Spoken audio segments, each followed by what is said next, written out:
السلام علیکم دوستوں، میں پھر سے حاضر ہوں آپ کی خدمت میں ایک نئی کہانی لے کر۔ خالی گھر۔ یہ اس وقت کی بات ہے جب میں بہت چھوٹا تھا، تقریباً 8 یا 9 سال کا، اور اس وقت میری فیملی انڈیا کے شہر کلکتہ میں کرائے پہ رہتی تھی، اور ہم جس گھر میں رہتے تھے اس گھر میں امرود کا پیڑ ہوا کرتا تھا۔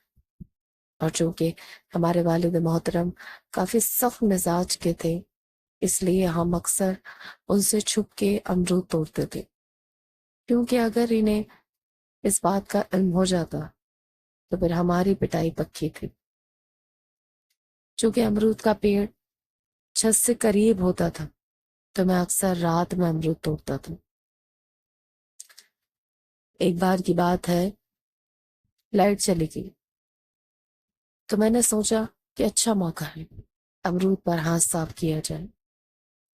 مگر میں جیسے ہی پیڑ کے قریب پہنچا، مجھے کوئی سفید لباس پہنے کوئی امرود کی ڈالی زور زور سے ہلا رہا ہے، جیسے نیچے امرود گرنے کا کوئی منتظر ہو۔ عموماً میں ڈرنے والوں میں سے نہیں ہوں، اس لیے میں چپ چاپ نیچے چلا آیا۔ نیچے آنے کے بعد رات بھر میں مجھے بخار ہو گیا، اور ہر روز خواب میں ایک آدمی مجھے امرود کی ٹوکری دے رہا ہوتا۔ میں نے کسی سے ذکر نہیں کی۔ بخار کبھی رہتا، کبھی چلا جاتا۔ آپ لوگوں کو ایک بات تو بتا دوں کہ ہمارے والد محترم ایک عامل ہیں، ہمارے گھر میں بے شمار کتابیں ہیں ان چیزوں کو لے کر۔ خیر،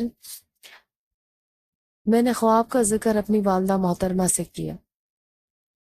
پہلے تو وہ میرے خواب کو اتنی سنجیدگی سے نہیں لے رہی تھی، مگر میری حالت دیکھنے کے بعد انہوں نے ابو کو ساری باتیں بتا دی۔ ابو نے کچھ پڑھ کر دم کیا، اور پھر جمعرات کو ایک نیوی بلو رنگ کا دھاگا منگوایا اور میرے سر سے لے کر پیر تک ناپ لیا، اور پتہ نہیں کتنی بار اس کو طے بنایا۔ پھر اس پر کوئی دعا پڑی، اور پھر مجھے ہاتھ میں اس دھاگے کو رکھنے کا حکم دیا، وہ بھی ہاتھ بند کر کے۔ پھر میرا دوبارہ ناپ لیا تو دھاگا چھوٹا ہو گیا۔ ابو نے غصے میں پوچھا تو میں نے ڈر کر امرود والی بات بتا دی۔ ابو بنا کچھ بولے وہاں سے چلے گئے، اور 1 ہفتے بعد ہم نے گھر خالی کر دیا اور ہم لوگ نئے گھر میں آ گئے۔ اور اس کے بعد جتنے بھی گھر ہم نے کرائے پر لیے، اس میں کبھی پیڑ دیکھنا نصیب نہیں ہوا۔ تو آپ ہی بتائیے،